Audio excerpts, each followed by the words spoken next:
Imagine an intruder, one that gets into your body's powerhouse, works in total silence, and affects millions of people who don't even know it's there.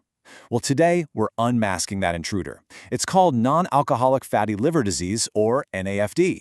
And by the time we're done here, you'll know exactly what it is, and more importantly, how to show it the door. Let's just start with a number to put this in perspective. In a country like Germany, it's estimated that 5 million people are walking around with a liver condition. 5 million! That's like the entire population of a huge city. And the craziest part? The vast majority of them have absolutely no idea. This isn't just a number. It's a silent epidemic happening right under our noses. All right, so to really get a handle on the disease, we first have to give some love to the organ it attacks. Let's talk about the liver, your body's unsung hero, the powerhouse that's always working behind the scenes. I mean, just look at the specs on this thing. Your liver is an absolute beast. It weighs about 1.5 kilos, and it filters a staggering 2,000 liters of blood every single day. It's juggling hundreds of vital jobs, from making proteins to getting rid of toxins. And get this is huge. Unlike, say, a kidney, there's no machine that can step in and do its job long term. Your liver? It's literally irreplaceable. So, what exactly is this silent intruder? Well, picture your liver cells as these tiny, super efficient workshops.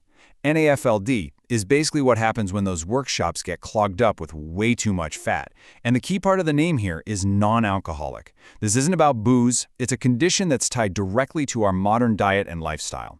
And this quote right here, it really hits the nail on the head. The biggest problem with NAFLD is that it usually has no symptoms at all. You could be walking around with it for years, feeling totally fine, while the damage is quietly building up. That's why it's so often discovered completely by accident. And even if symptoms do show up, they are so vague. I mean, think about it. Feeling wiped out, a little bloated, maybe some weird discomfort up on your right side, trouble losing weight. I mean, come on, who hasn't felt like that? These are the kinds of non-specific feelings that make it the perfect place for this disease to hide in plain sight. Okay, so if the symptoms are so quiet, how do we protect ourselves? Well, it all comes down to understanding the risks. What are the things that open the door and invite this intruder in? You've got your usual suspects here, and they're all tied into how we live today. That extra weight, especially around the belly, that puts a ton of pressure on your liver. Then you've got things like type 2 diabetes and high cholesterol. That means your body's already struggling to handle fats and sugars. Now you throw in a diet packed with sugar and junk and not enough moving around, it's like you're creating the perfect storm for fat to get stored exactly where it shouldn't be, inside your liver. All right, this is where things can get really serious, because if you just ignore NAFLD, it doesn't just hang out. Nope, it can actually get worse, moving through 4 pretty distinct stages of damage. It all starts with stage 1, which is just a simple fatty liver. Basically, some extra fat is hanging out. At this point, it's mostly harmless, and, this is key, it's reversible. But if that fat causes inflammation, you move to stage 2, which is called NASH. Now the liver is getting angry, it's inflamed. And that constant fight leads to stage 3, fibrosis. Think of it like scar tissue.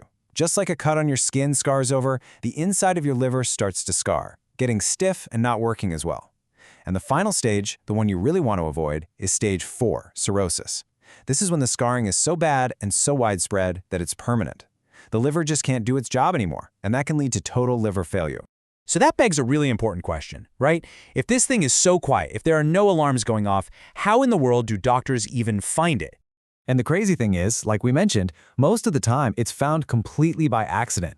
A doctor's looking for something totally different, they run a routine test, and boom, a red flag pops up pointing right at the liver. So doctors have a few tools they use to investigate. The first clue is often from a simple blood test. It might show that certain liver enzymes are high, which is a big sign that the liver is stressed out.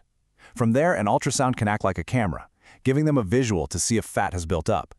To get an even better look, there's something called a fibroscan.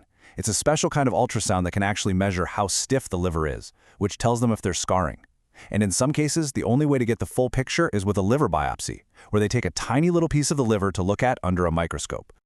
Okay, I know that was a lot of serious stuff. Risks, damage, all of that. But now we get to the most important part of this whole story, the good news. And trust me, it's really good news, because in most cases, especially if you catch it early, you have an incredible amount of power to turn this whole thing around. And listen, if you take one thing away from this, let it be this. There is no magic pill for fatty liver. The most powerful treatment you're going to find isn't in a bottle. It's in your daily habits, your lifestyle. That's where the real magic happens. And a huge piece of that lifestyle puzzle is what you're putting on your plate. It's really about giving your liver what it needs to heal and taking away the stuff that's hurting it. So you want to load up on things that fight inflammation. We're talking leafy greens, healthy fats from avocados and nuts, omega-3s from fish like salmon.